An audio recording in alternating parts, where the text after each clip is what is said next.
Welcome to the Oral History Podcast, which features stories from the oral history website voicesofoklahoma.com, where Oklahomans have given generously of their time to tell their life story for present-day listeners and for the generations to come. Our entire collection is available at voicesofoklahoma.com. By subscribing to our podcast, you will be notified of new Oklahoma oral history podcasts. So now listen to another interesting storyteller from voicesofoklahoma.com. While Joe Williams is known historically in Tulsa first as an oilman, his friends and family speak of him as a bird hunter and conservationist, and then as an astute businessman and oilman. It is Joe's work on behalf of the country's largest preserved tract of native tallgrass prairie that is his lasting legacy. He is given credit with making it happen. Thus, the preserve was renamed the Joseph H. Williams Tallgrass Prairie Preserve in 2015. He is past chairman of both the Oklahoma Board of Trustees and the National Board of Governors for the Nature Conservancy. Joe Williams never intended to get involved in the family-owned Williams Brothers pipeline construction business. He had other plans. Fate stepped in, however, and he spent 35 years with the multi-billion-dollar company, the last 15 as chairman and chief executive officer. When he retired in 1994, the company was a much more focused, greatly expanded, and significantly more profitable enterprise than when he assumed the chairmanship in 1979. In his oral history interview, Joe Williams talks about his days in Iran with the Williams companies and the pivotal meeting that led to the Tallgrass Prairie Preserve.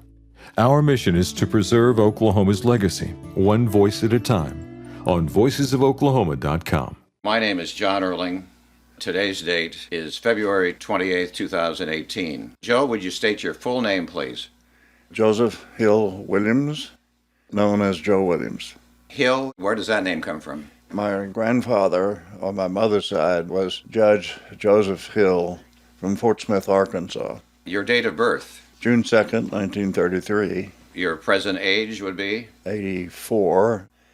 I'll be 85 in a couple of months. And then tell us where we're recording this interview. In Charleston, South Carolina, which is our home, where we live. When was this building built? 1791, and it has a historical plaque outside that tells that. I think we should give credit to Judge Joe Morris because he put us together.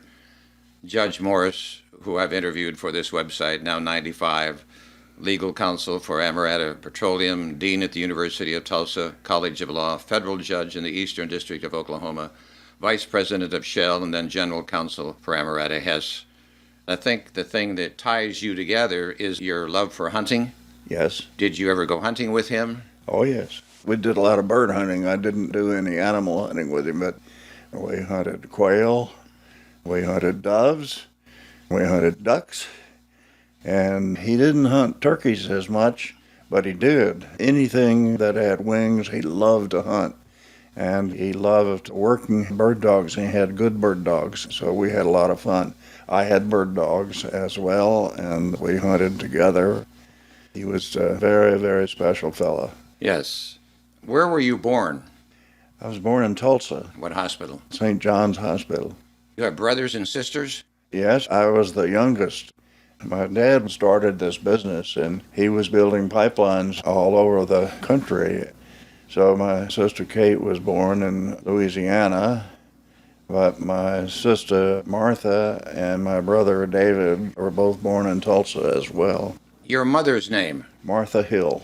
That was her maiden name. Where did she grow up and live? She grew up in Fort Smith, Arkansas. Her father was Chief Justice of the Arkansas Supreme Court. They lived there. My dad knew the whole family, and he started his construction work in Arkansas and then moved over into Oklahoma to what was to be Oklahoma. It didn't really take off until Glen Pool was discovered and another pool up in Kansas. He and his brother, they moved to Tulsa and started working in other parts of Oklahoma and Kansas. What was your father's name? David Rogerson Williams. About your mother, what kind of personality did she have? She was very quiet. She read a great deal, and she was intellectually oriented. She was absolutely marvelous. Do we have time for a funny story? Sure. Our family was from South Carolina originally, Camden, South Carolina, and we still have the old family plantation there. But Dad moved on west with Uncle Miller. Then Mother got sick in Tulsa. She went to see the doctor. The doctor examined her, and the doctor said, "Mrs. Williams, you're not sick." And he said, "I have glorious news. You're pregnant." And she said, "I can't be pregnant. I'm 40 years old and my husband's broke." He said, "Mrs. Williams, that's a very touching story, but you're still pregnant." So they stayed right there in Tulsa, and that's when I was born in 33. Oh, it was you she was pregnant with. Yeah, Yeah. it was me. So then your father, what was his personality like? He was much more outgoing.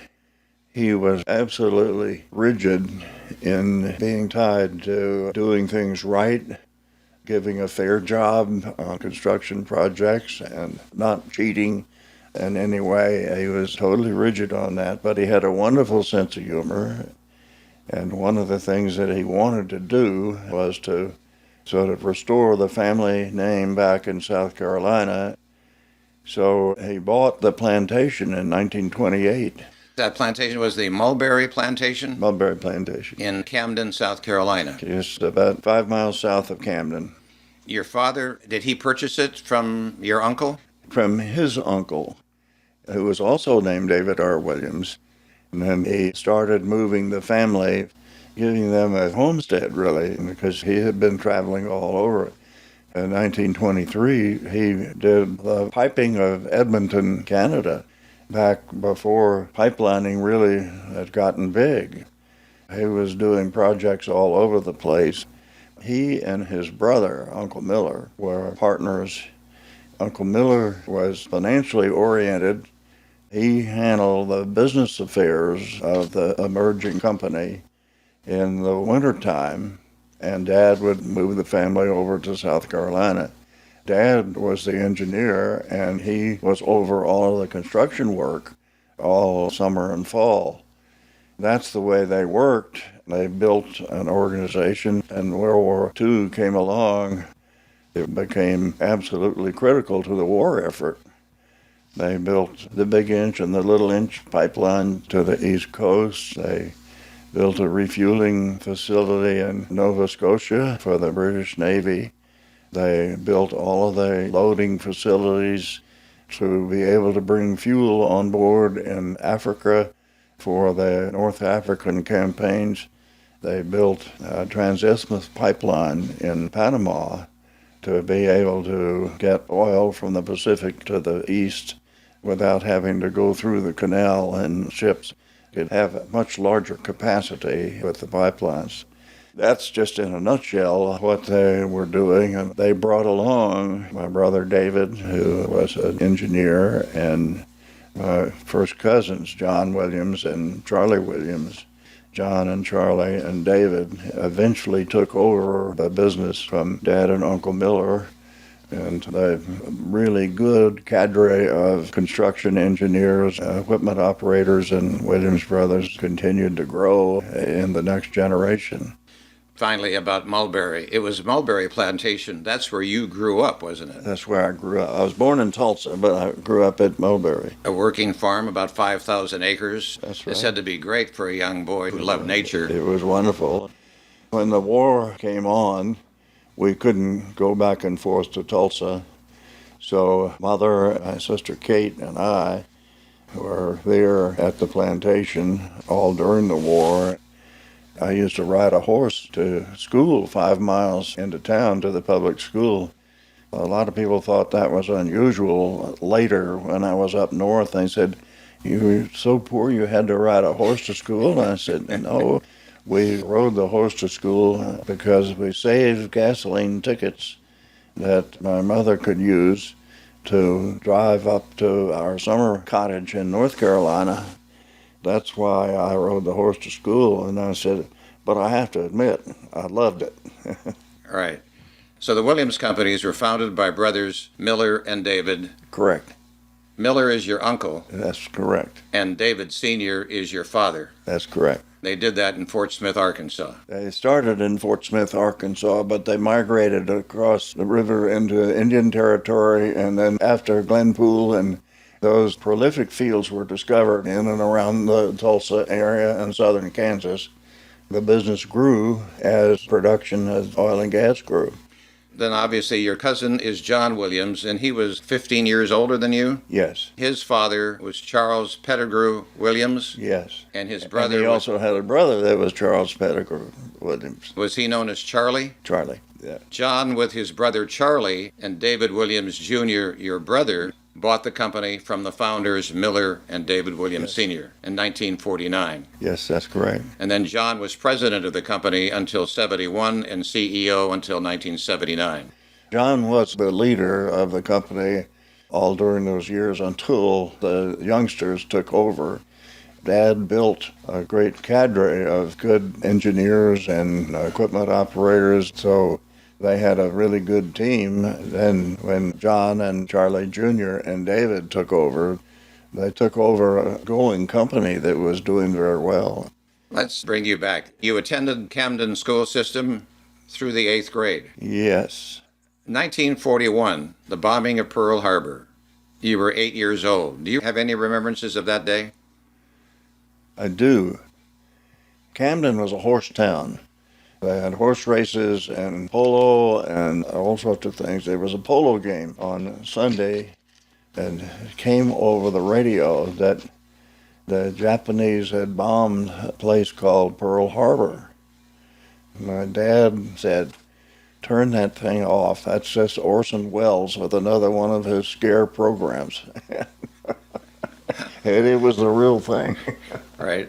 And of course, they found out very quickly there wasn't any television or that type of communications. But anyway, Williams Brothers was called into action to start taking on projects to help with the war effort. What kind of projects? Mostly pipeline projects.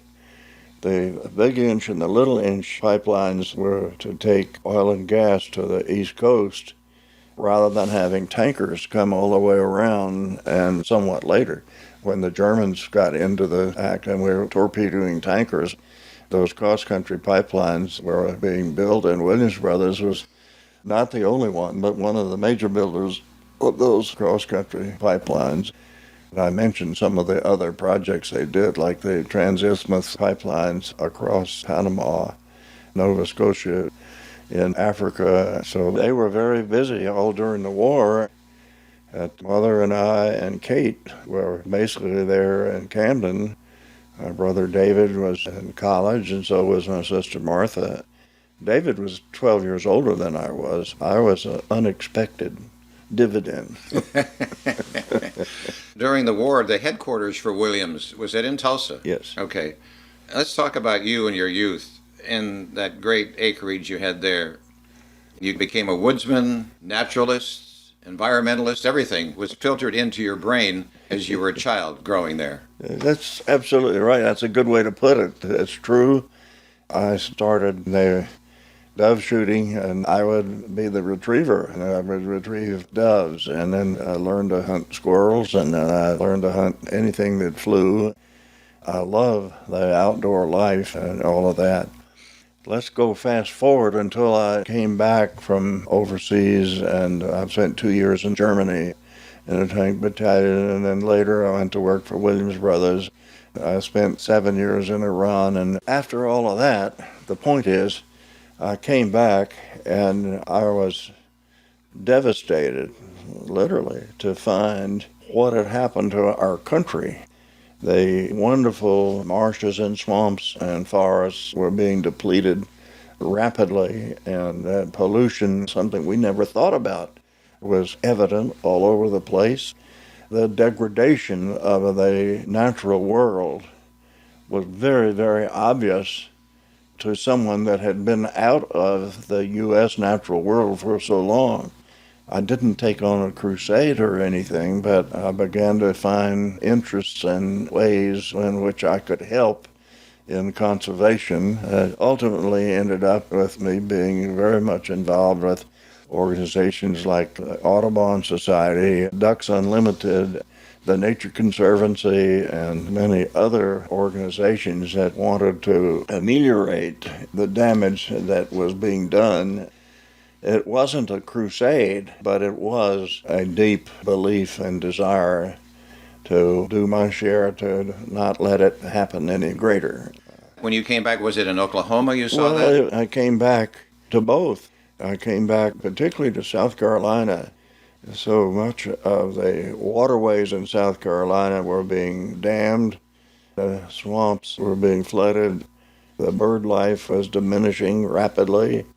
If it had happened day by day, I probably wouldn't have noticed it. But being out of the country and out of touch, really, with the natural world in South Carolina was a dramatic revelation when I came back. And when I was asked to help with various different conservation efforts, I said, yes, that's what I want to do. I began to grow into conservation work, and I ended up in managerial positions as a sideline to business. It was a natural evolution. And I'm going to get into more of that. Let's go back. Your high school. Where did you go to high school? St. Paul's School in Concord, New Hampshire. What year did you graduate from high school? 1952. Were you known as the Paulies? Oh, yes. And your mascot, the Pelicans? The Pelicans, yes. How did you find that out? Why did you go to St. Paul's School in Concord? That's a good question. I didn't want to go away to school.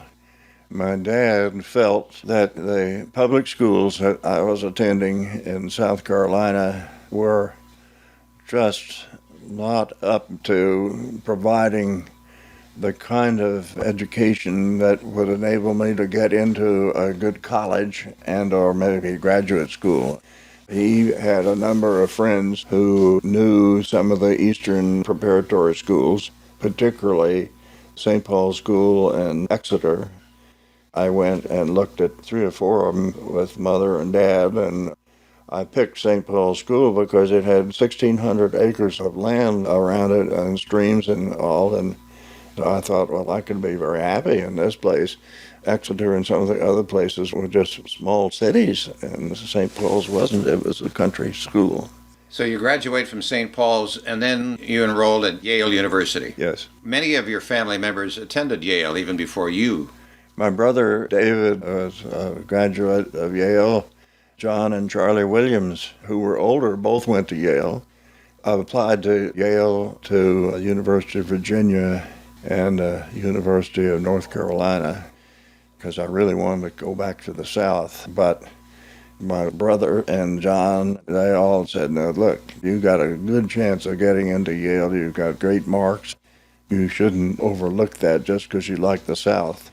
So I got into Yale, and I went there, and I really enjoyed it. You were pretty active there. As a student, you were a member of the Yale polo team. Yes. For 3 years. You were captain during your junior and senior years. That's right. And you really have found out a lot. Right. You talked a lot about hunting, but you obviously loved horses, too. Yes. So you were able to do all that at Yale. So that was a great experience for you. Yeah, David was 12 years older than I was. David had gone to Culver before, and that's where he became captain of polo at Culver. He went to Yale, and he met Jack Daniels, who became captain of Yale polo and married my sister Martha. And then another classmate of theirs married my sister Kate. So we had a whole bunch of Yaleys in the family. But then you were married, too, in 56. That's when you married Penny. She was from Camden. You became the parents of 3 children. That's right. Joe Jr., Peter, and Jamie. We were married all through the period when I was in Germany in the Army, and my field work with Williams Brothers all over the place. She lived in Glasgow, Kentucky, and Cloquet, Minnesota, and all. And then in Iran. In Iran, she taught school in a Persian school, and is quite a remarkable gal. After we got back, life sort of changed, and how and why, none of that is of relevance here, but we grew apart and got divorced. I swore I would never get married again, and 3 years later, one of my college roommates said, I want you to meet the most wonderful girl. That she went to college with my wife.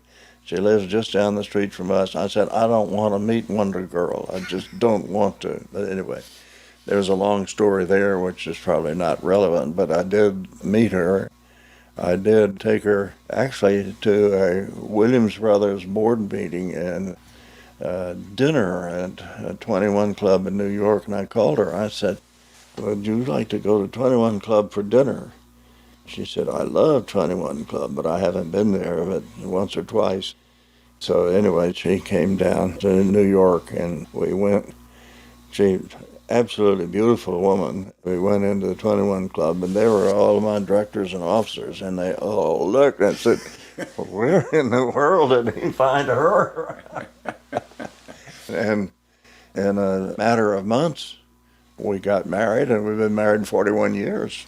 And we should say her name is Terry. Yes. Therese T. Williams, Terry. Terry's father was a banker in Ithaca, New York, and they all went to Cornell, except for Terry. She didn't go to Cornell. She went to Vassar. But anyway, when it came time to ask for her hand, I went up there to Ithaca. He was very, very nice, and he said, you're from Oklahoma? I said, yes. He said, would it astonish you if I told you I didn't know where Oklahoma was? I said, no, but I think you would really love it. We want you to come see us when we get married. Anyway, we became best of friends, and he lived to be 96. He had no sons, and he really took me on as a project, and it was a very happy project. How old were you then when you married Terry? 44 years old. Let's go back after Yale. I intended to go to law school, but the Korean War was on, so I was in the ROTC. I had a 2-year requirement. The Yale ROTC unit was an artillery unit, so they sent me to Fort Sill to the artillery school. That was fine. I got my orders, and I said, there's something wrong with these orders. They said, what's the matter? I said, well, it's got me going to a tank battalion in Germany. It's a long story, but the short story was I did go in a tank battalion in Germany, and I'd never seen a tank before except in the movies. But the flip side of that coin was terrific because my non-commissioned officers had all fought in Korea and had a great deal of experience. The colonel said, Lieutenant, I don't know what in the hell got you sent over here to me, but I want to tell you two things. I'm going to put you into a good platoon, and don't you mess up my sergeants. He said, secondly, you learn as much as you possibly can, and then I'm going to give you the platoon all by yourself. And he said, let me also remind you that the Russians have 34 tanks lined up on the East German border. Our mission, if the balloon goes up, we have to go there immediately. We had a lot of maneuvers and all that. My master sergeant there had won the Silver Star in Korea. He was a wonderful man. The long and the short of it was that I learned how to work men that were much older than I was, had much more experience, that knew the job that I hadn't been trained for. When I went to work for Williams Brothers, I had a similar experience with these old-time superintendents and foremen and all of those people. You didn't push those people around. You had to know how to lead them. So the Army was a learning experience that helped me in my pipeline experience. We had some close calls where we took up positions. The Russian tanks literally were right across the river, right below us. It was pretty scary. We were all locked and loaded. Were you firing back and forth at each other? And we were firing into the air just to scare the other guys, and it scared us. But we did not have any direct engagement at all. But it was obviously very tense. It was. You were a platoon leader in the tank battalion with the 3rd Armored Division in Germany. That's correct. Were you there 2 years, 56 through 58? That's correct. Then you come out of the war in 58. You're released. That's when you were planning to go to law school. Yes. My brother David talked me out of going to law school. John talked me out of going to law school as well. And I said, but actually I've decided to go to Harvard Business School. I enrolled and was admitted to Harvard Business School. John had a fit over that. He said, "That's no good at all." I said, "Why?" He said, "Because Harvard Business School, as great as it is, trains you for your last job. It doesn't train you how to do your first job, and you'll come out as an arrogant son of a bitch at 24 years old or whatever. It doesn't train you how to do your first job, and you'll come out as an arrogant at 24 years old or whatever." He said, "I would not hire you after Harvard Business School." That ended law school and Harvard Business School. My brother David said, "Well, you're going to have to learn this the hard way." So I went to work for Williams Brothers. But you didn't really want to work for the family business, I did you? did not. Why is that? I wanted to be on my own. I didn't want to be the boss's son or the younger boss's little brother. I wanted to be on my own. It was that simple. But David, my brother David, whom I just adored, he gave me a long lecture about my disbeliefs as well as my beliefs, and said, "You'll never have a better opportunity to prove yourself if you go to work for Williams Brothers, and you'll find John Williams is known as a tough guy, but he's a fair guy, and he isn't going to treat you like a stepchild. He's going to make you work your buns off somewhere way away from the family." I started out as a timekeeper and an assistant office manager in 3 different field organizations. In Kentucky, then Missouri, and then Minnesota. You're in Tennessee too, I think, weren't you? Tennessee. I was all over the place. What does a timekeeper do? Everybody had a little badge with a number. The organization took about 5 miles, and actually in Minnesota, I rented a horse, and I would go up and down the pipeline. I'd have to check the number on the welder's thing and then put it in my book and all of that. Then I became an assistant office manager. We had a tough time in Minnesota because it was union country and we were a non-union organization. Those iron workers were mean.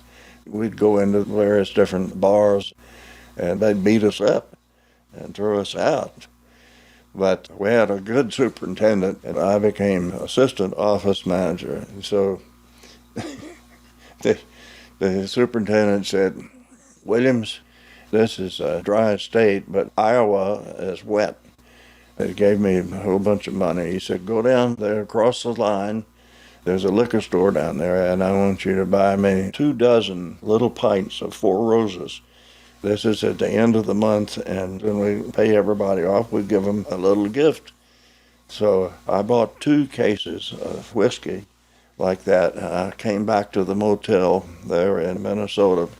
It was a couple of days before payday. I loaded everything in there. I went off to work, and the next day I came back, and there by my door were the 2 boxes of whiskey, all my clothes and everything else there on the street. I went in and I said, "That's my stuff out there. What's it doing out there?" And this woman looked at me and she said, "We are God-fearing folks, and any kid that can drink 2 cases of whiskey doesn't belong in my motel. Get your butt out of here." I said, "You mean I have to leave?" She said, "You have left." I said, "Well, I'll get fired." She said, "You should be if you're going to drink like that." I said, "But," she said, "don't give me a butt, just get out of here." So anyway, I had to find another motel. But I had a lot of pipeline experiences like that in retrospect were funny, but at the time they were pretty scary. Did you ever think when you got into situations like that, is this really what I wanted to do? Oh, yeah, absolutely. You did think that many times, I'm sure. Absolutely. But you wanted to work overseas. Yes, I wanted to work overseas because I thought, I just don't like being the son of the family. Get away from it all. See if I can make my own reputation. They sent me to Ghana. They said, "Ghana's a pretty nice place, and you can take your wife there. The British have a compound." I got to Paris, and they said, "There's been a revolution in Ghana. We can't send you to Ghana." I said, well, what am I going to do, stay here in Paris? They said, hell no, you're going to Iran. I said, I don't even know where Iran is. They said, well, you'll find out. So I got sent to Iran. How many years did you do there in Iran? 7 years. 7 years. They sent me up to Mashhad, where we had built the pipeline from Tehran to Mashhad up in the Russian-Afghan border. We had built the tank farm. I just got oriented there, and then we got another contract to do a U.S. military contract at a place called Guchan, which is right on the Russian-Azerbaijan border.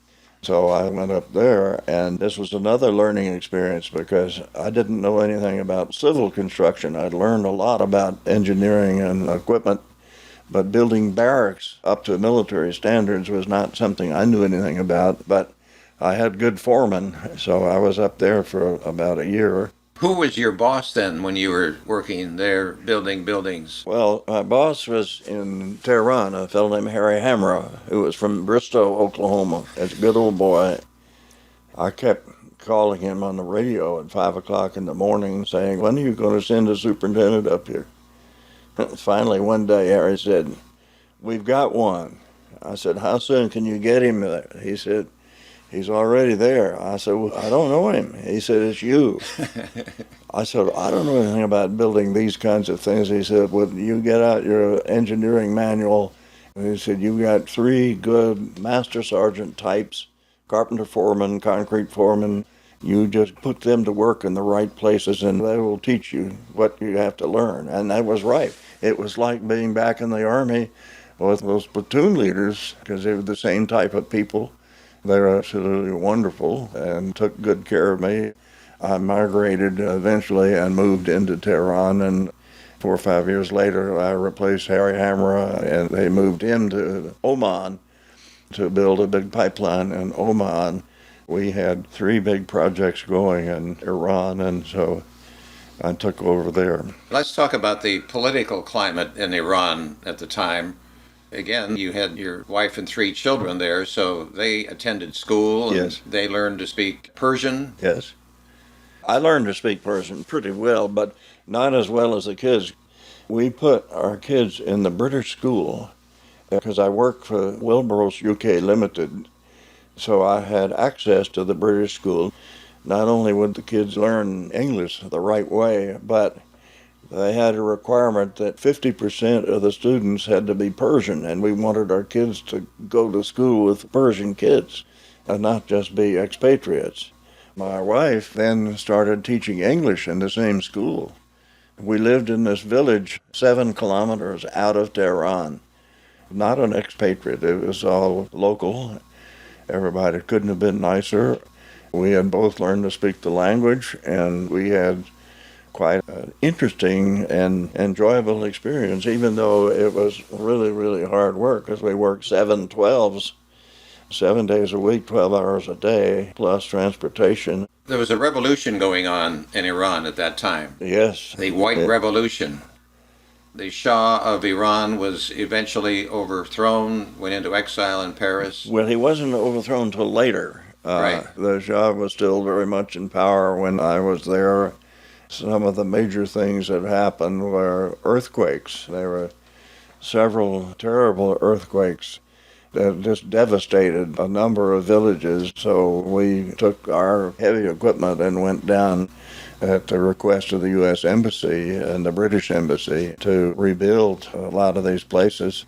Then we got a couple of contracts from the U.S. military, which my bosses didn't like the idea of. They said, working for the Army is really difficult. They have so many rules that don't have anything to do with getting the job done, but it's the Army way.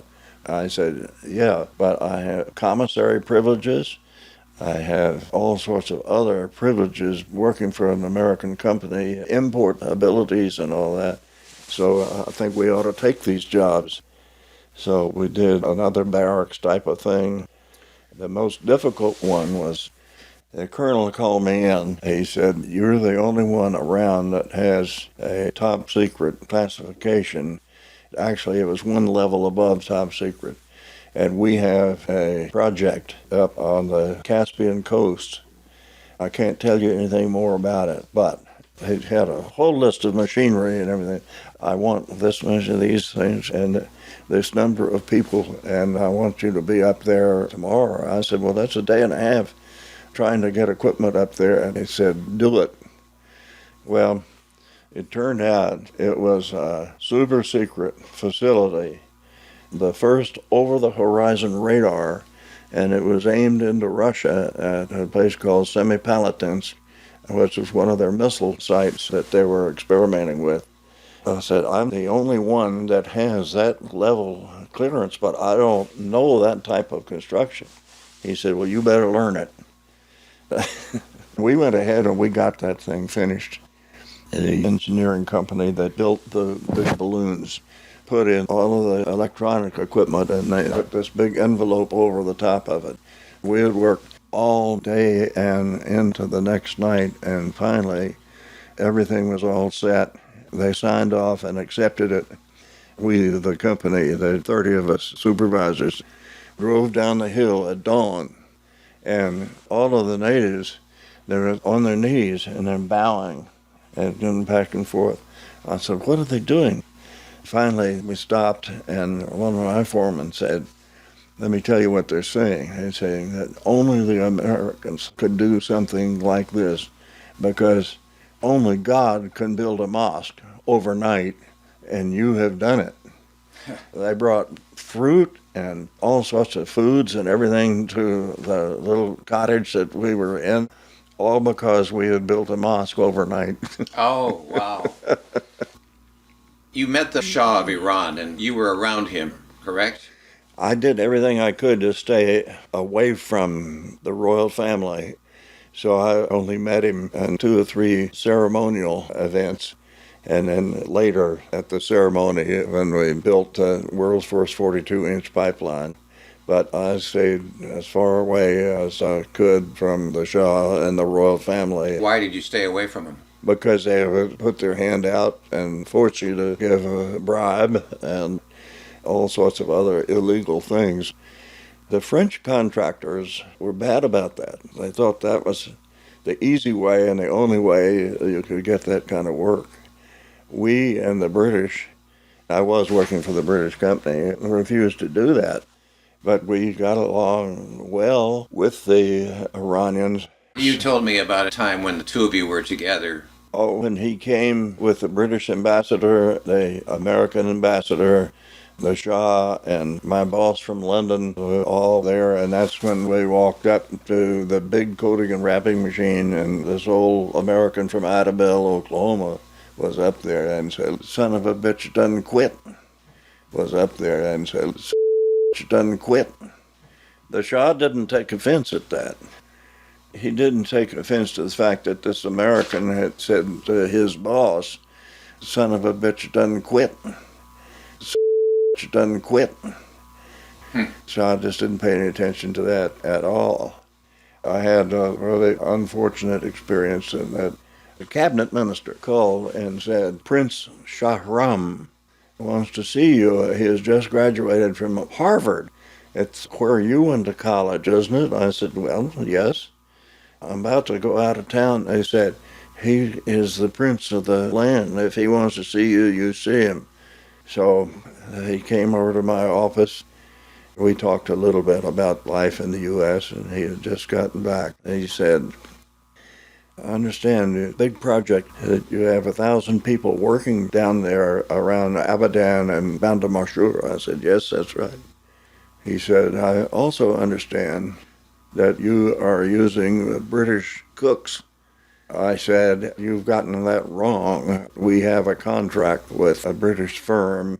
We have 1,000 people employed down there. And this guy, this 24-year-old guy, said, well, we'll take over the catering contract.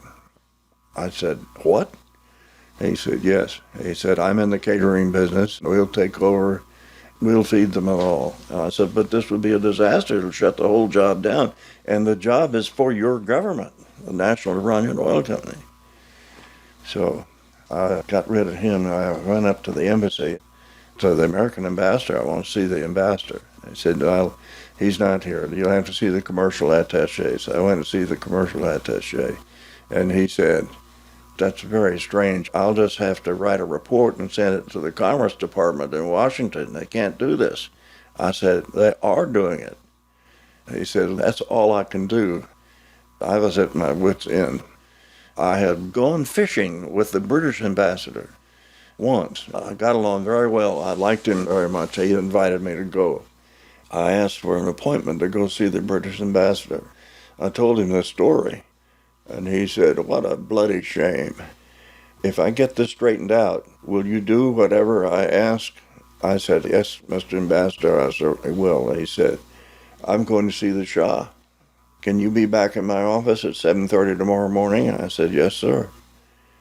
I got back there, and he said, "I think we've solved the problem, but," he said, "would you be willing to charter 2 Viscount prop jets, put all of your British cooks on them, fly them to Kuwait, we'll give them transit visas, and fly them back the next day.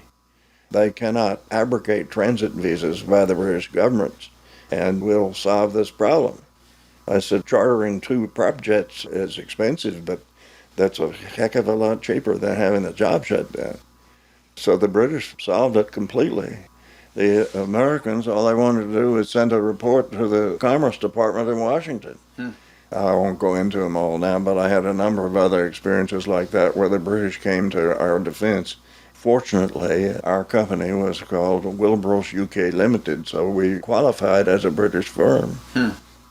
You're gaining tremendous experience in this. Yes. Then doesn't Cousin John show up and says he wants you back in Tulsa? He came over and he said, "You've been running the biggest project in this country for a good while now. He wants you to come back." And I said, "Well, who will I report to?"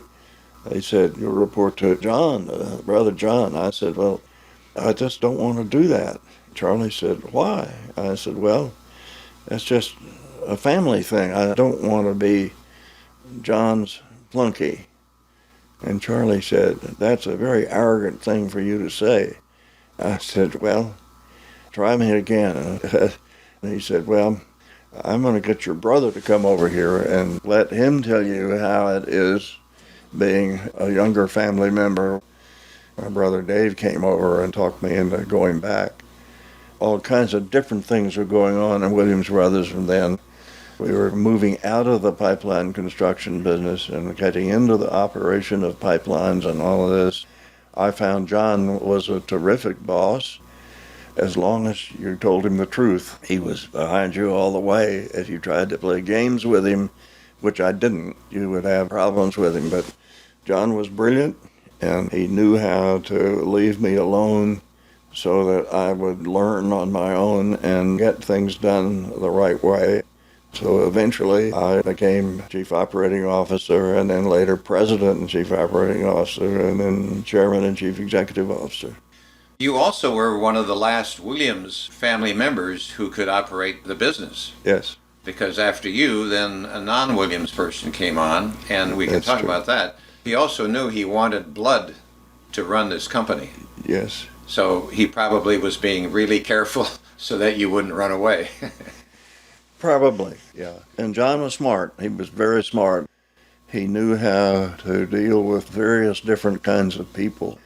He had had some remarkable experiences when he was a young man, like I had been in Iran. He was in Mexico. It was a big pipeline from the ocean into Mexico City. He was project manager at a very young age. So he had a lot of sympathy with my concerns because he had been through those same sorts of situations. I've interviewed your cousin John. He's on this website, and he tells his whole story as well. Then as you became chairman in '79, there were challenges. Williams was a diversified company, owned a fertilizer operation, an interest in a coal company, oil and gas production, and telecommunications. That's right. And then 2 things happened, causing you to rethink the direction of the company. Ronald Reagan was elected and kicked inflation in the head, and you thought inflation was here to stay. Yes. Talk to us about that time. Well, Ronald Reagan was elected, and he was going to kill inflation. It never occurred to anybody that that was going to happen. So a lot of these projects that John had gotten us into depended upon inflation making the investment more and more valuable down the road. And then a recession set in, and you realized you didn't need an inflation-resilient company. That's correct. So I decided that we had to reorganize, and I also wanted to get us out of the coal business. I had a tough time there because John was sort of deemed as the man of great brilliance that got us into these different diversifications, and then here comes this kid that says we're going to get out of a lot of them. But John was okay. He said, I don't agree with you, but you're running the company. Hear your rationale, so you go ahead and live with it and get it done. That's pretty remarkable, isn't it? Even though he disagreed. He was an amazing guy. He was an amazing guy. Yeah, that is amazing. Then you discovered mutual funds were performing. That was an important discovery.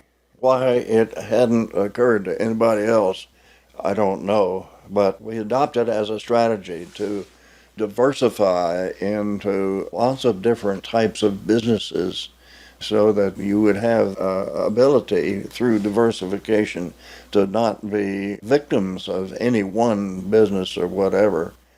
When the mutual funds came along, without you investing major bucks in machinery, labor, and whatever, the mutual funds with a computer, which none of us knew much about at that time, could build any type of company in the world on paper and get the benefits of diversification, buying and selling the winners and the losers without having to physically do it. It was a different world than the diversified strategy that we had gone into, and I decided that is the new world. And John looked at me and he said, you're crazy. That's not the way it's going to work. And I said, well, John, I believe it is the way it's going to work. I don't want to get caught with huge investments in iron when somebody makes it obsolete by investing in computer-generated diversification. Well, you had hard assets. You had coal, phosphate, oil and gas, and you figured owning that would not be good. So you were in a quandary. And then didn't you ask management to find some more ways to get profit from the existing assets of Williams? Yes. And then a great idea came about, and that was Roy Wilkins. Well, that was fiber optic technology. Roy Wilkins was really a genius. With one tiny little strand, you can carry the entire telecommunications traffic from Chicago to Tulsa. He said, there's a big problem with that. It's very easy to break that little strand. We've got pipelines, surplus pipelines all over the country. He said, we can recondition some of those pipelines, pull fiber optic cable in it, and have a system that would cost millions and millions of dollars to build from scratch. I said, Roy, you're nuts. He said, no, I'm not. We want to build a little mock-up across the river by the refinery over there, and we don't want to tell anybody exactly what it is. But I want you to come see it when we get it done. And we'd have about 2 miles of pipeline and have various different types of fibers in it and a computer on either end. I went and I saw that, and I said, this is really working, isn't it? Now, will it work from here to Chicago? And he said, absolutely, and we have a surplus line that goes up through there. Was that mock-up there on the Arkansas River? Uh-huh. That's where it was. Yeah, they took it down, but it proved the point. Yeah. So we started pulling fiber. But that meant we also had to invest in the generation equipment and the degeneration equipment so that you could convert those signals on either end, which I certainly didn't know how to do or understand, but Roy and the engineers did. That was the new direction for the company, and it was a genius plan of Roy's. And everybody thought I was nuts for listening to a pipeliner saying that he was going to revolutionize the telecommunications business. But I did, and it worked out to be the salvation of the company. So it became known as Wiltel. Williams Telecommunications. Oh, and Roy could probably think you named it after him too. Wilkins, Will Tell. No, it wasn't. It was Williams, Williams right. Telecommunications Wiltel. But it was a huge gamble, and you had to be nervous about it. Yes. Cousin John, was he approving of Will Tell? He was skeptical. He Okay. was skeptical, but he was a gambler too. He said, "My advice to you is do it slowly. Don't try to build from one end of the country to the other." And we did, I think it was Omaha to Chicago, and I'm not sure of that, but there was a short distance where we actually had surplus pipeline, and we converted that into it, and it worked. And so then we went on, and it grew. Did you have anybody else in the company other than Roy saying this is going to work? Did you have other people saying, no, Yes, Joe? Keith Bailey did. Keith Bailey did. Keith Bailey, and he later succeeded me as CEO. So he helped you. Keith and Roy were both brilliant. Roy was specialized in his brilliance. Keith was omnivorous. He never met a problem that he couldn't solve. He could be difficult over things like that, but Keith was absolutely brilliant. He was my first and best choice to succeed me. So then, with Will Tell looking like that's going to be good, you sell Agrico-Chemical and its interest in Peabody Coal, Yes. oil and gas production operations, and Williams Realty. All that you sold. Yes, not all at once. No. But over a period of years, it was difficult to sell some of those. I mean, that in itself was a story.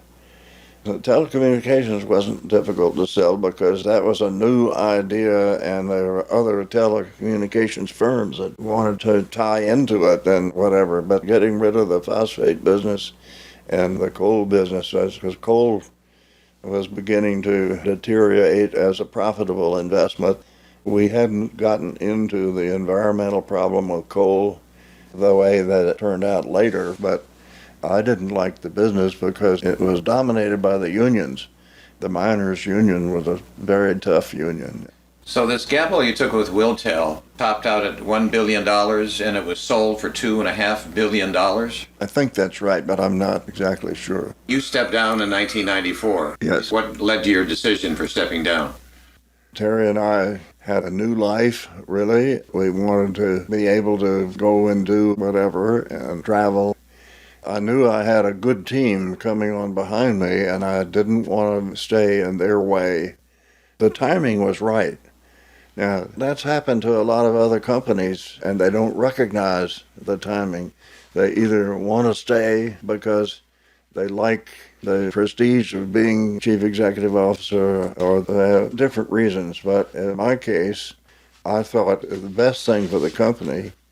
The board didn't suggest it at all. The board was shocked when I said I want to move on by the end of next year. Well, you were 61 years old. That's Yeah. young. Yep. That's why they were shocked. Yep. And you were in good health and all. Good health. Yeah. But it was time for you to go out and enjoy another lifestyle. Yeah.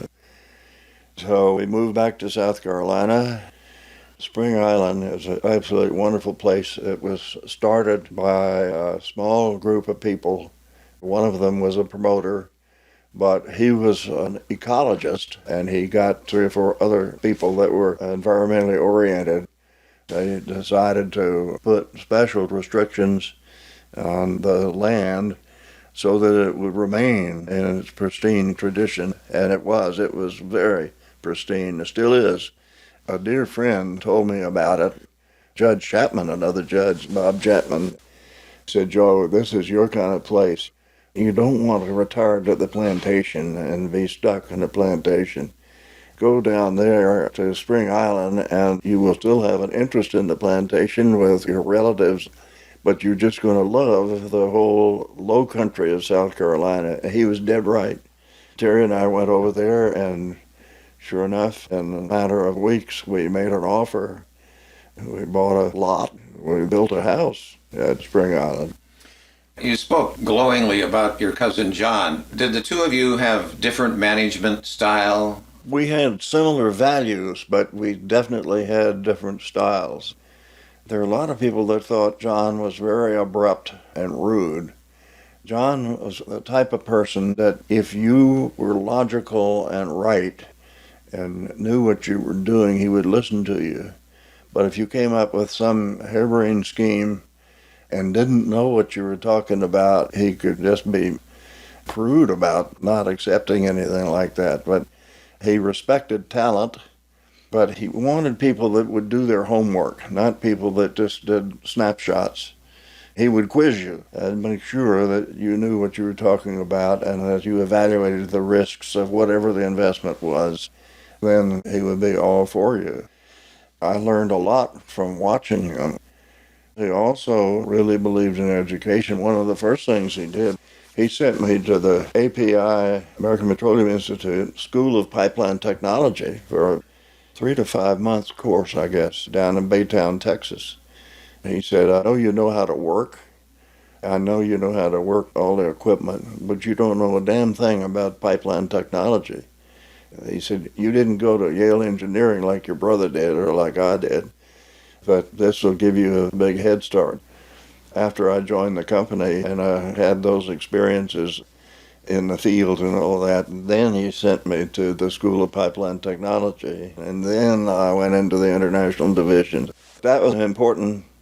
He wanted me to get the education so that I knew what I was talking about, particularly because I would be working men a lot older than me.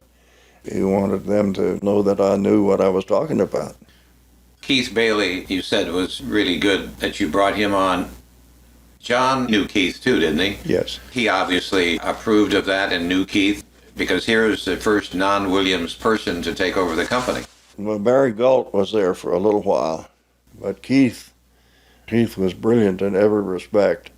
He had come all the way up through pipelining as a kid engineer. He went to the Missouri School of Mines, I think.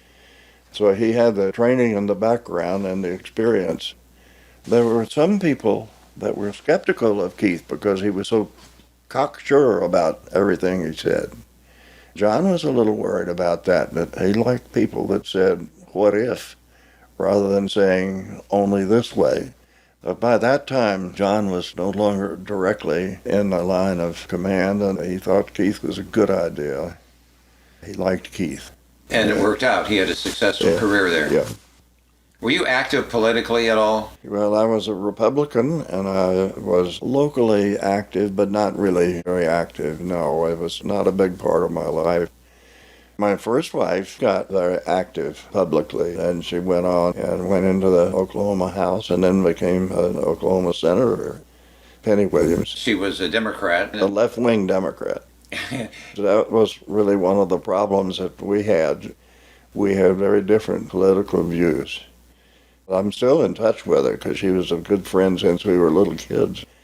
But she's amused at the fact that I'm a liberal. And I said, no, wait a minute. I have supported some things that look liberal, but I'm still a Republican. I just don't like this Republican government whatsoever. The current one. Current. Right. Yeah. Well, I should say I've interviewed Penny, too, and you can hear her interview here on voicesofoklahoma.com. She spoke kindly of you, too, by the way, in that interview. Yeah. Let's talk about the Williams Center Forum. Long before the BOK Center or One Oak Field and Brady Arts District and all that, to bring life into downtown Tulsa, there was the Williams Center Forum, bringing people downtown. It opened in 1978. Give me your thoughts about that and that investment. It was interesting. It started out, I was chairman of the board of Tulsa Chamber of Commerce, later of the Oklahoma Chamber of Commerce, but at the time, Len Eaton was the president of the bank. So Len said to me one day, I'm seeing businesses moving out of downtown Tulsa and way down into the south. Clearly, there's something wrong that could be corrected. So we put together a group of about 30 or 40 people for us to come study the city. If I remember right, it was for about a month, and we had to agree to spend a good bit of time. We had policemen that drove us all around. We decided that downtown was worth saving. But in order to save it, it had to have some real leadership. One of the things that was identified that downtown Tulsa didn't have was a good performing arts center. So John got interested in the performing arts center thing, Bob LaFortune was the mayor at the time. Lynn took John to see Mrs. Chapman about a foundation grant for a performing arts center. She put the money up, and John decided that he would raise the rest of the money and that the Performing Arts Center would be there. Out of that came the whole concept of Williams Center, the non-block area, and of the Williams Tower, which is right there. There were 2 or 3 other tall buildings. But John, I remember, he said, look, you're going to have to live in this building, not me, so you pick the architect. I examined all of the possibilities and picked Minoru Yamasaki, who had done the World Trade Center in New York. And people said, he's not going to want to come to Tulsa. I said, well, I think we can convince him to. He came down and he did the whole layout. There were going to be 2 Williams buildings. John looked at that and he said, that's ridiculous. We don't want to build 2 buildings. He said, let's do this. And he put one on top of the other. And he said to Yamasaki, you're the genius that did the World Center. Let's see if you and Joe can build that building. And that's how we ended up with the 42-story building that I had my picture taken on the front of it. That took a lot of guts on his part and everybody's part, because it meant stopping a trend that all over the country was happening. It wasn't just in Tulsa. Moving out of downtown. Yeah. Right. And urban renewal in the 60s had cleared that area. That's true, they had. Because it wasn't very good. They hadn't cleared all of it, but they had cleared a good bit of it. Bob LaFortune was trying to clean up his city. So you unveiled plans not only for the building, but that was a hotel, an indoor shopping mall? Yeah, that all began. We had Eddie Henson do some work for us on various other projects, headquarters projects around. Eddie was in the real estate business, so I talked to Eddie about what could be done, and Eddie said, your sites are way too low. We could do a city within a city and put a hotel in, several other buildings, the Performing Arts Center. He said, all this can be done. I said, how are we going to raise all that money? And he said, we're going to go to John and see what John can do. I said, John doesn't give anything away. But John went back to Miss Chapman and various others and raised the funds. It was pretty remarkable, that whole area there. Then the Forum featured that ice skating rink, a movie theater, more than 60 businesses and 3 levels of dining and shopping. It was just a wonderful, classy place to be. Yeah. You must have been terribly proud of all that. We all were. We really were. And we all had a lot to do with it. It wasn't just one person. Len Eaton had a lot to do with it. He was president of the bank. And John obviously had a lot to do in raising the first grant. Bob LaFortune made it easy to get permits to do a lot of things there that people thought you couldn't get done. Yeah, it was great to have a man like that in the mayor's office at that time. Boy, he was wonderful. Yeah, he still is considered our mayor to this very day. Yeah. He's a I believe it. Wonderful, wonderful man. You were former chairman of the Board of Governors of the Nature Conservancy. Yes. And founder, director, and former chairman of the Oklahoma Nature Conservancy. Also a member of the Board of Trustees of the South Carolina Nature Conservancy. Give me a little story here about the Tallgrass Prairie Preserve, located in Osage County. It's near 4 Acre, Oklahoma, and is owned and managed by the Nature Conservancy. Give me a little history of that. Where did the land come from and how you got involved? That's a long story, but it's a good story. The Nature Conservancy started in Connecticut. Mianus Gorge was the first project it ever did, and it wasn't a big project. And then it began to spread, and people got interested and excited about doing things for conservation. One of the really important things that it did was the Ace Basin in the low country of South Carolina, between here and Savannah.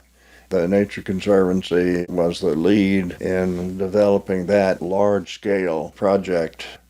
So in Oklahoma, there were a number of people that felt that we should have some sort of conservation effort at scale. Some people said, all those big ranches up there, they're not making any money, and we could get a national monument, get the government into it. I was chairman of Williams. Henry Bellman was a good friend, and various other people. So we went to the government and said, we think it would be possible to do a national monument with the full protections of the federal government and this land. But it won't be easy because the oilmen will oppose it and the Indians will oppose it. So anyway, they had a hearing in Washington. Senator Bumpers was head of the Interior Committee. I went to Washington and I took 6 other people and testified in front of Bumpers' committee. The Indians had been opposed. This was an astonishing moment as we walked into that building where Bumpers headquartered.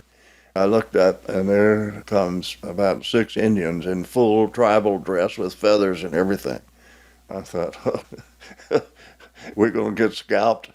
I testified, and 3 others had testified and backed up what I said, and the Indians testified that they didn't want to have anything to do with this. That was a rich man's folly, and the government had done them wrong all along, and they didn't want to have anything to do with it. We had gotten Chapman and the Barnards to both agree they would sell to the federal government for a national monument. Well, when this fell through, the Chapmans backed out. You said it fell through. What do you mean? It didn't pass the Senate, but it still was alive. Then some strange things happened. The Sierra Club, of all people, came out and opposed it and said that this is a rich man's folly. The oil industry was going to end up having their own private patch. They were just way off base, but they wrote this article in their magazine. So we lost one of those 2 ranches. I was trying to find a way to raise more money. I was on the Audubon board at that time. John Flicker was doing legal work for Audubon, and he said, have you been to the Nature Conservancy? I said, no. He said, well, they're not known for big scale, but now they're doing bigger scale projects. And he said, I want to bring somebody down. Make a long story short, the Nature Conservancy got interested, and they said it needs to be much bigger than just that 1/2 operation, and if we could raise the money, you could buy these other lands because they're actually quite cheap at the moment. So we set up a committee to do all this. We created a board of directors and started the Oklahoma Nature Conservancy. I got people like Pete Silas and various others, big guns in Oklahoma. I remember when we were about to lose the Chapman funding, and we had a meeting in Phillips's hangar in Oklahoma City. We were $2.5 million short being able to have a project. And Pete Silas stood up and he said, Joe, look, this is not impossible to do, but if you all sit around twiddling your thumbs, it will never get done. If we believe in what we're talking about, I move we commit to raising the $2.5 million and get on with the project as a private project without the government. They turned the corner. We agreed, and then we started fundraising, and it went on and on and on and on. I can sense the emotion that you're feeling right now. Yeah, very much so. John Sawhill became executive head of the Nature Conservancy in Washington, and I got elected chairman of the board. This is a funny story. I called Sawhill and I said, this thing is going to fail because we don't have the right leader and really need somebody. And he said, we've got a number of people. I'll call you tomorrow. And he called me. He said, I found the perfect leader. I think she can be ready in about 3 weeks. I said, who is this? What do you mean she? He said, she is a project manager in Boston. I said, John, forget it. These are the cowboys and Indians and oil men. That's a tough part of the land. You want a girl from Boston to come down here and tell everybody what to do? And he said, Joe, grow up.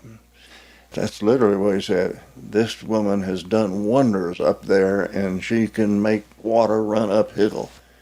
Nancy McKinnon was her name. Nancy McKinnon. Yeah, she was incredible.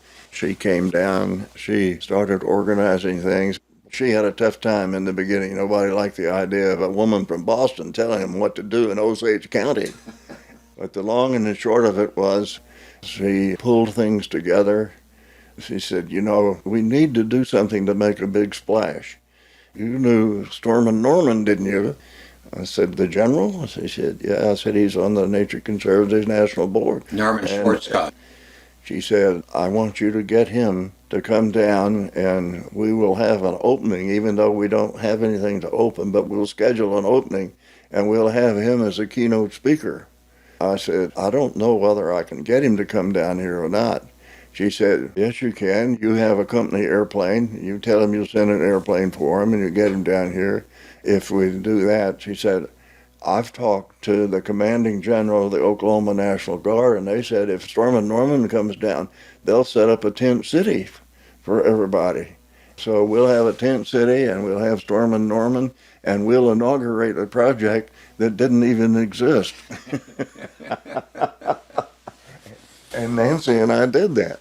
Nancy was just great. She went on and did big things for the Conservancy afterwards. She did Palmyra Atoll in the Pacific and a lot of things. And then she married one of the vice presidents of the Orvis Company, and we stayed in close touch. We had a big celebration last fall. All my family came, and Nancy came. I gave a big speech about Nancy McKinnon right there to everybody. And Penny, my ex-wife, was there. So it was a great event. The most remarkable thing happened. The chief and the deputy chief of the Osage came. We were all in this big barn. Everybody gave talks. The chief got up and he asked me to come forward.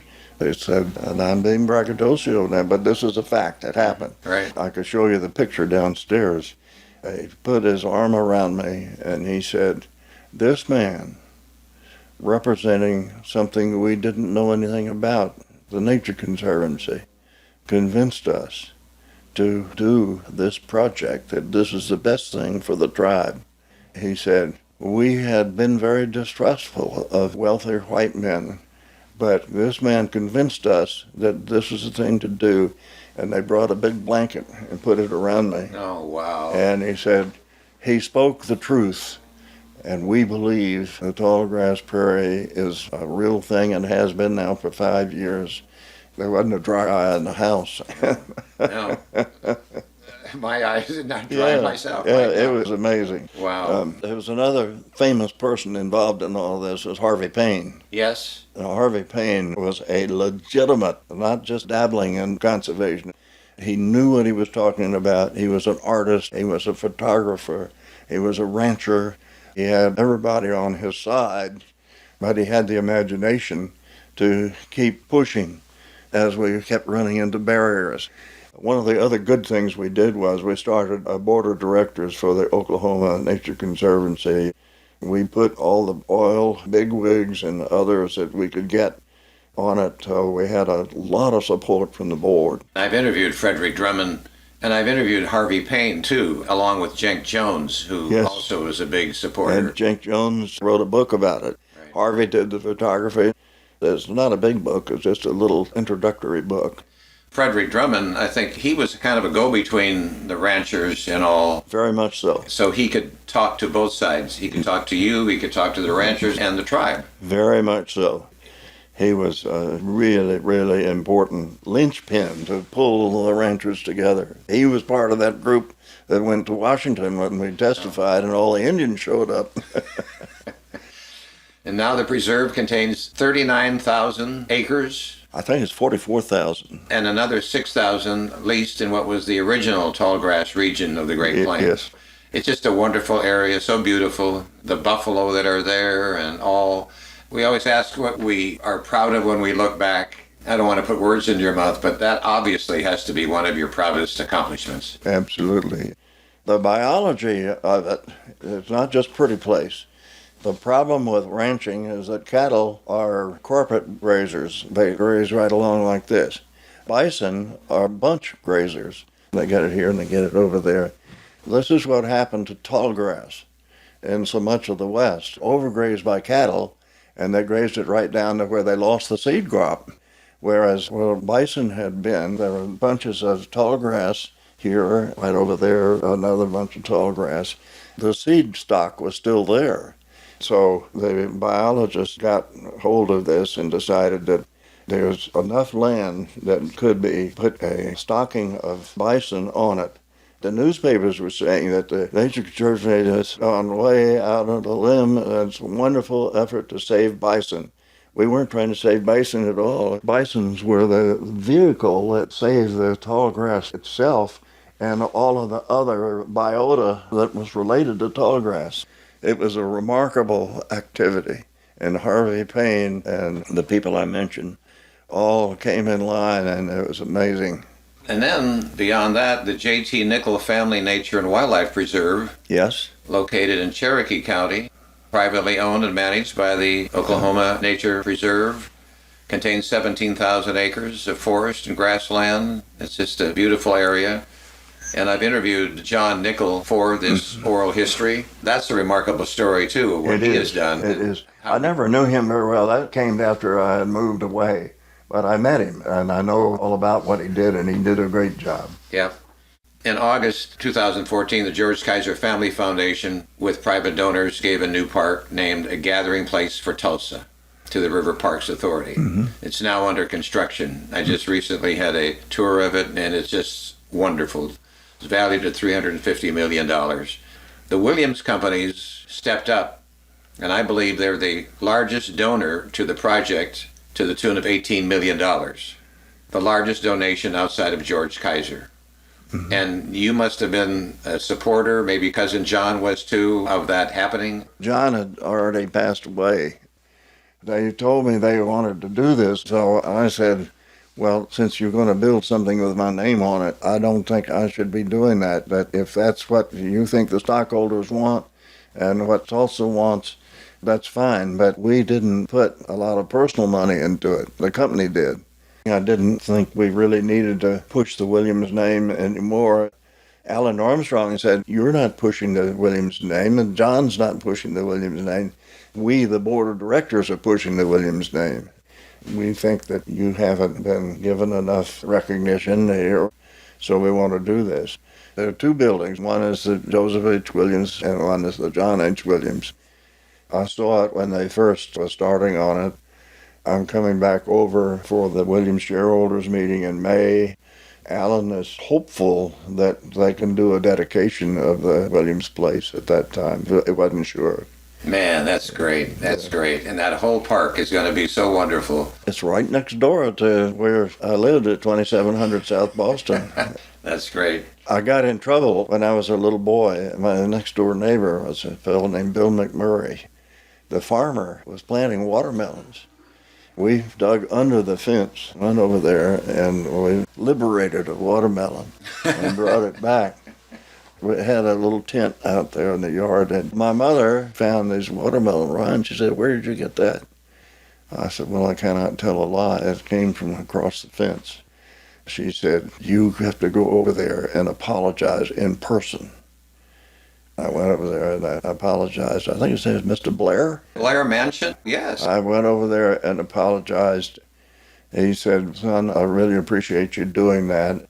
I hope you enjoyed the watermelon, and don't do it again because it costs a lot of money for us to raise watermelons. I went back home, and 2 days later, his farmer came over in his pickup and donated 2 watermelons. I used to live at 2700 South Boston when I was a little boy. I was about 4 years old. Every morning, my dad would get in the pickup in that house that was right there on Riverside Drive, and we would go down through the fields to the bridge over Riverside Drive across the river that Williams Brothers built. Dad would take me down there so that he could supervise, and he wanted me to see what was going on. It wasn't a big deal, but we did build that railroad bridge. Now, that was a stage in life when we were expanding outside of the oil and gas construction. It sounds like when you were young, you lived both places, Tulsa and here in South Carolina. Yes. So you had the privilege of being both places. Yes. We used to make that long drive back and forth. And my mother was wonderful. She loved to drive.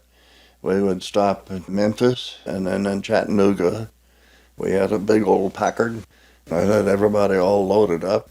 We got to the famous hotel in Memphis. I've forgotten the name of it, but they had ducks in a pond in the middle of the hotel.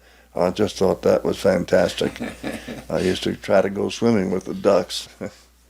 It's funny, you remember silly little things like that. Yeah. But my mother was great.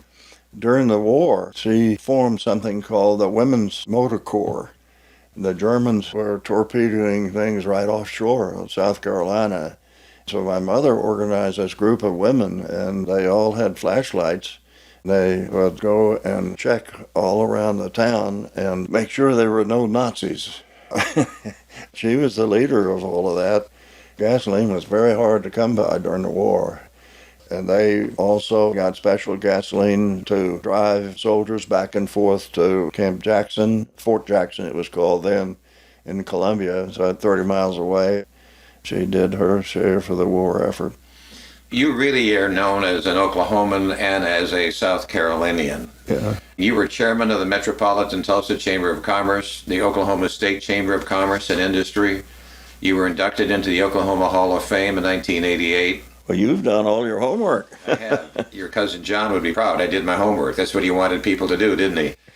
And you were inducted in 2002 the South Carolina Business Hall of Fame. So it must be nice to have both states honoring you because you did so much for both. You were a member of Augusta National Golf Club. I'm still a member. You played golf there. Oh, I did. I won 2 tournaments there, member tournaments. I was a good golfer, but those were partnership tournaments, and I had a different partner in each of the 2 tournaments. There's one of the silver trophies over there. Oh.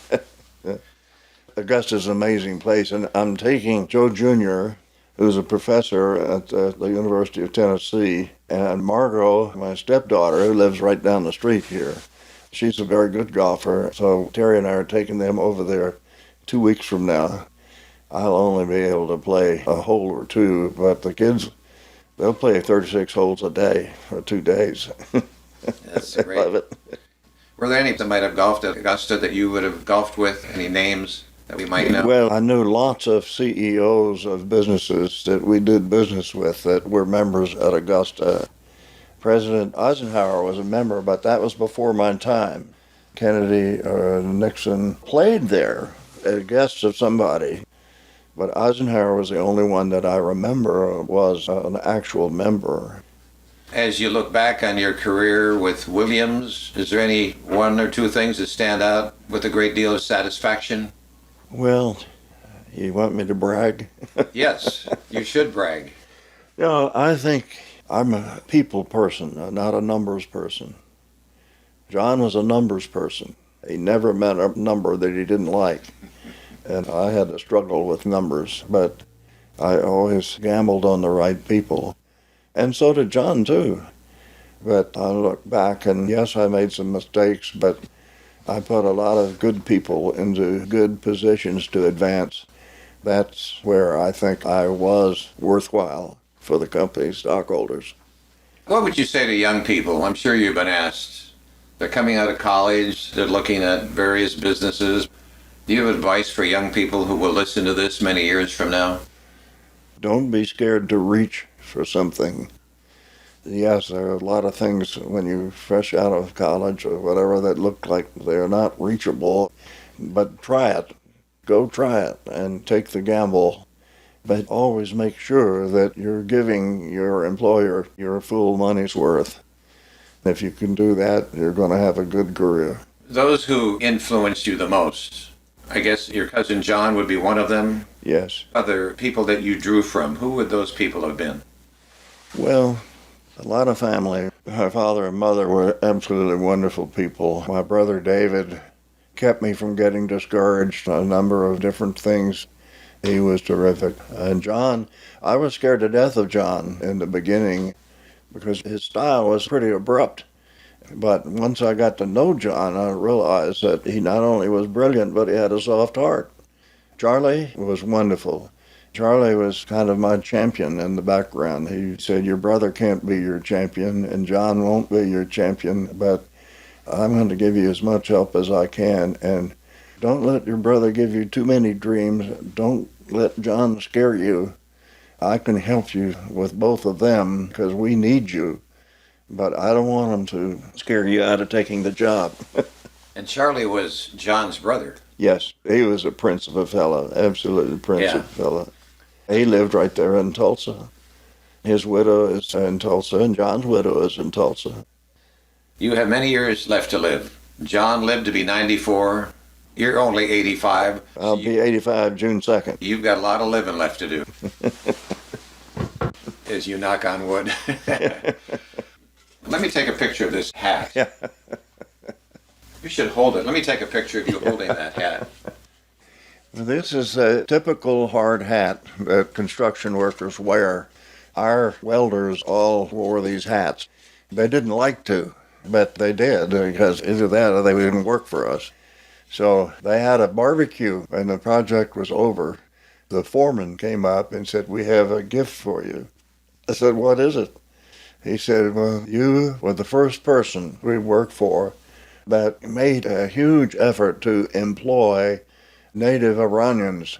And we were one of the few pipeline companies who had all Iranian welders." And he said, "We were famous as a group for metalwork. We took a Williams Brothers hard hat. We want to give you this in thanks for what you did for us." I'll take that one too. That's great. That's fun. That's got to be one of your prized possessions right there. Oh, it is. It's up on a shelf, but I pulled it down here to show you. Well, thank you, Joe, for this opportunity to interview you. I'm sure there were a lot of people who would love to sit here where I am to say thank you for what you've done for Oklahoma, for the state, for the nature preserve, and for the great city of Tulsa. So I say thank you to you. Well, I'm about to weep. I can't tell you how much it means to me to hear you say that because of your experience and life as an observer of Tulsa and of the area and of the family. That's a wonderful thing for you to say. So thank you ever so much. And I've enjoyed the visit. Well, thank you so much. And I don't think I've told any lies. No, you haven't.